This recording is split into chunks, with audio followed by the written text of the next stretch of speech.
Welcome to Analytical Minds, the future of data.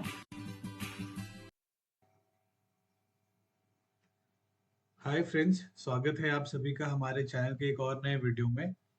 आज के इस वीडियो में हम बात करने वाले हैं कैसे अपने एक्सेल के डेटा को हम किसी भी एक कॉलम के वैल्यू के ऊपर डिपेंड करते हुए अलग अलग एक्सेल फाइल में स्प्लिट कर सकते हैं। हमने एक पुरानी वीडियो बनाई थी, वो भी हमने स्प्लिट के बारे में बात की थी, पर उसमें कैसे स्प्लिट होता था कि वो जो स्प्लिट हम कर रहे हैं वो एक ही एक्सेल फाइल में अलग अलग शीट बन के स्प्लिट हो जा रहा था data with the help of pivot table.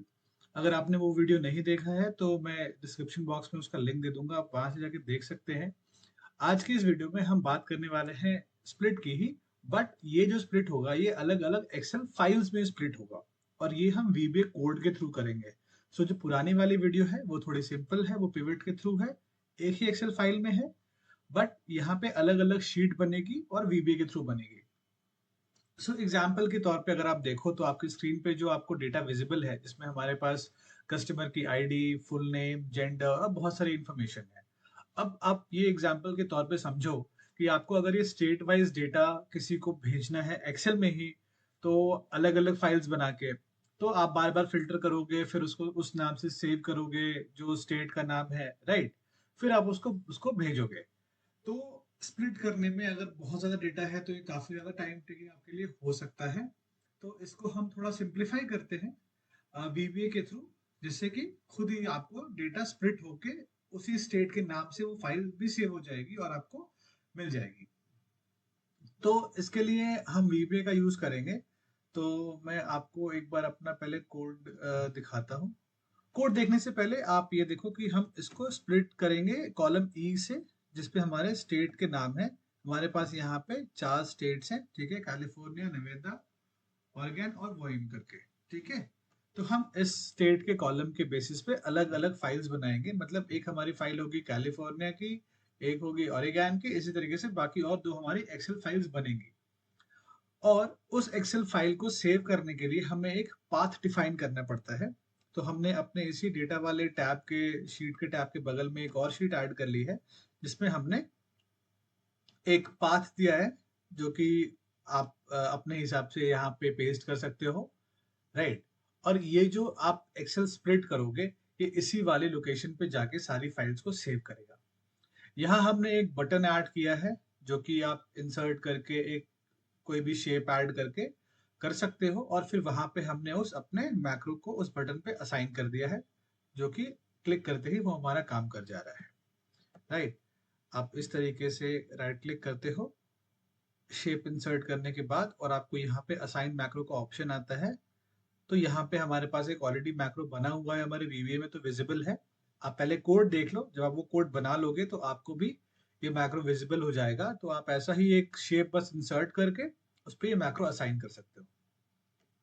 इससे फायदा ये होगा कि दोबारा कभी आपको यूज करना हो तो आप बस इस बटन पे क्लिक करेंगे और आपकी सारी फाइल्स रन हो जाएगी। तो पहले मैं आपको एक बार रन भी करके दिखा देता हूँ। सो हम आते हैं अपने स्प्लिट वाली शीट पे और हम क्लिक करते हैं, और अब मेरे एक्सेल ने उन सारे फाइल्स को स्प्लिट करना शुरू कर दिया है।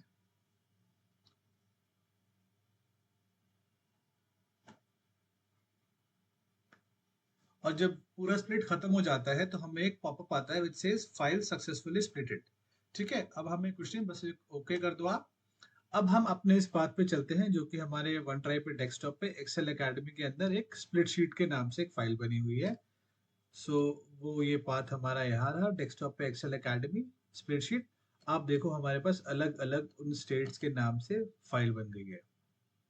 मैं ओपन करके दिखाता हूँ, देखो इसमें सिर्फ आपके पास कैलिफोर्निया का डेटा होगा, सॉरी। अगर मैं यहाँ पे फिल्टर लगाऊं तो मुझे सिर्फ कैलिफोर्निया मिल रहा है, जबकि मेरी मेन वाली फाइल में जो डेटा के अंदर था मुझे बाकी स्टेट्स भी थे। तो सिमिलरली इसी तरीके से मेरे पास नेवेडा का भी है और बाकी 2 जो स्टेट्स हैं उनका भी है। तो आइए अब हम समझते हैं कि ये डेटा काम कैसे करता है, ये जो वीबी है ये काम कैसे करता है। सो वापस से चलते हैं हम अपने डेटा वाले टैब पे, ठीक है। और यहाँ एक डेवलपर का ऑप्शन आता है। अगर आपको ये ऑप्शन नहीं दिख रहा है तो आप अपने फाइल्स मेन्यू में जाके यहाँ से आप ऑप्शंस में आएंगे और कस्टमाइज रिबन में आएंगे और यहाँ पे आप ऑल कमांड्स कर दें। ऑल कमांड्स करने के बाद आपको यहाँ इस वाली लिस्ट में डेवलपर का ऑप्शन दिखेगा, फिर उसको क्लिक करना है और आपको ऐड कर देना है। मैंने ऑलरेडी किया हुआ है तो मुझे डेवलपर दिख रहा है। तो डेवलपर ऐड होने के बाद इसमें मुझे यहाँ पे दिखता है विजुअल बेसिक। मैं इसको ओपन करता हूँ और यहाँ पे मेरे पास ये मॉड्यूल में मेरा कोड पड़ा है। ये कोड मैं आपको इस वीडियो के डिस्क्रिप्शन में डाल दूंगा ताकि आपको आसानी हो। आप सिंपली इसे कॉपी करके अपने एक्सेल के वीबी में पेस्ट करके आप इसको इस्तेमाल कर सकते हैं। बट हाँ, इसको इस्तेमाल करने से पहले हमें इसका लॉजिक समझना है, क्योंकि जहाँ जिस कॉलम पे मैं स्प्लिट कर रहा हूँ जरूरी नहीं कि आपको भी उसी कॉलम नंबर पे स्प्लिट करना होगा। तो कोड को एक बार आप थोड़ा समझ लो यहाँ पे, राइट। तो हम बिल्कुल ऊपर चलते हैं। सो ये मेरा स्प्लिट डेटा है। तो जो पहला कोड है यहाँ पे application dot screen updating is equal to false, ये बेसिकली हमने स्क्रीन फ्लिकर करने को रोकने के लिए किया है। उसके बाद हम अपनी वर्क फाइल डिक्लेयर करते हैं जो कि डेटा है, जिसमें हमारा ये वाला पूरा डेटा मौजूद है। ये डेटा फाइल है, हमने इसको डिक्लेयर किया।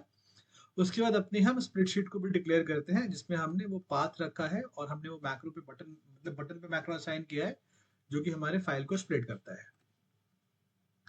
और आगे चलते हैं। तो हमने अब दो वेरिएबल डिफाइन किए हैं, एक है NWB जो कि एक न्यू वर्कबुक के लिए है और एक NSH है जो कि न्यू वर्कशीट के लिए है।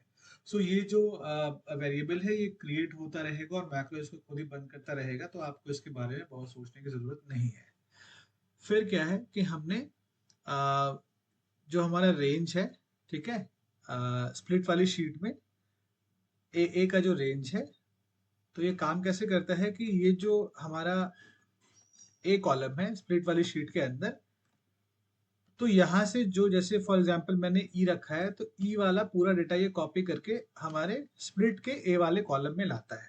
आप देखो यहाँ पे जो हमारे रेंज है उसको मैंने पहले क्लियर किया है, इसीलिए कि मान लो आपने एक बार पहले स्प्लिट कर दिया है या कुछ भी डेटा पड़ा है तो कोई एरर ना आए आपके कोड को रन होने में, तो हमने उसको क्लियर किया है।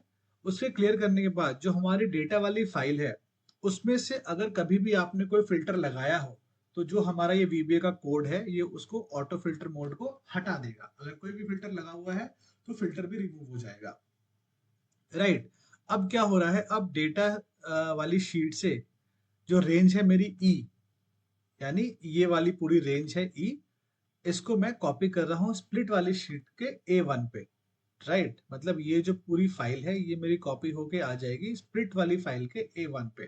तो यहाँ समझने वाली बात ये है कि जैसे मुझे जिस कॉलम के बेसिस पे डेटा को स्प्लिट करना है वो ई है, अगर आपका वो कॉलम कोई और है तो आप कोड में यहाँ पे वो चेंज कर लेना, राइट। अगर आपका लेट्स से कॉलम बी पर है तो आप यहाँ पे ई को रिप्लेस करके बी कर देना, बाकी जो स्प्लिट वाली शीट है उसको आप छोड़ दो, वो उसको ए पे रहने दो, उससे कोई प्रॉब्लम नहीं है, राइट।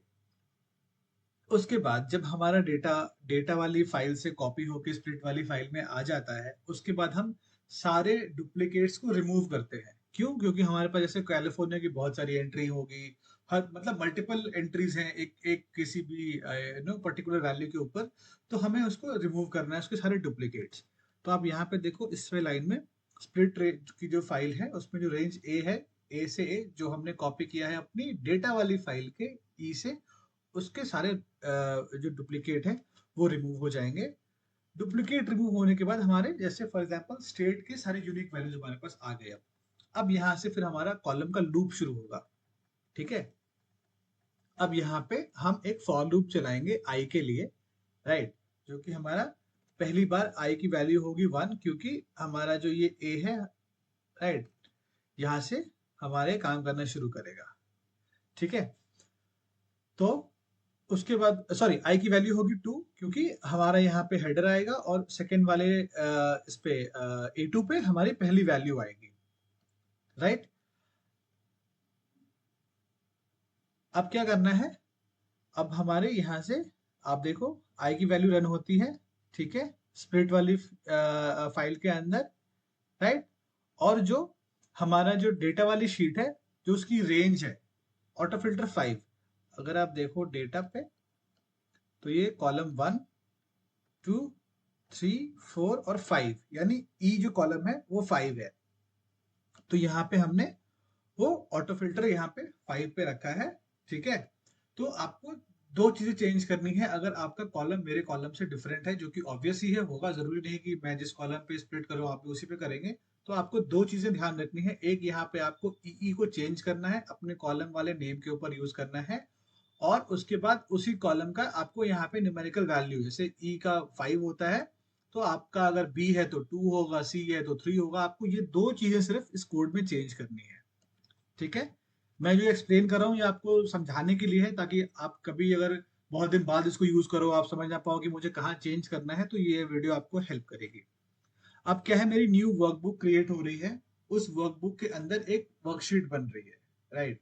और वो जो वर्कशीट बन रही है वो मेरी स्प्लिट वाली जो फाइल है, जहाँ पे मैंने डेटा वाली फाइल से कॉपी किया है, उसके वैल्यूज के ऊपर बन रही है। और यहाँ पे मैंने जो उस कॉलम की विड्थ को 10 रखा है। आप इस विड्थ को चेंज भी कर सकते हो अपने जरूरत के हिसाब से। ये मैंने इससे रखा है ताकि डेटा वो क्लियरली विजिबल हो।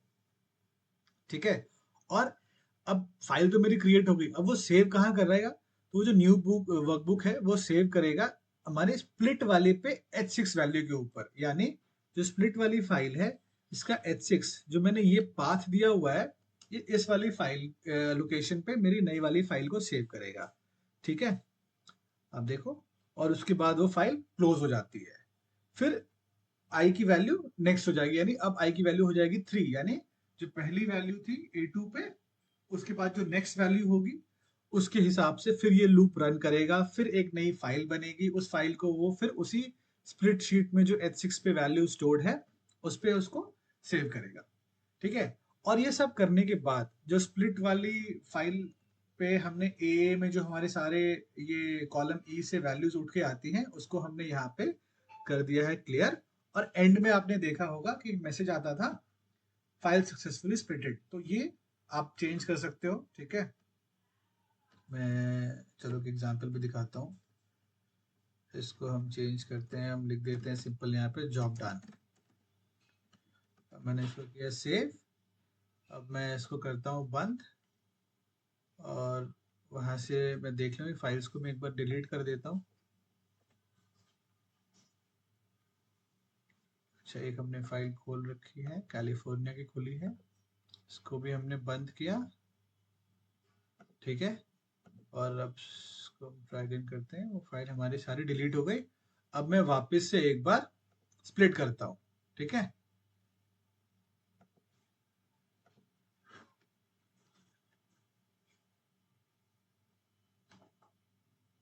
ये मैक्रो ने काम करना शुरू कर दिया है।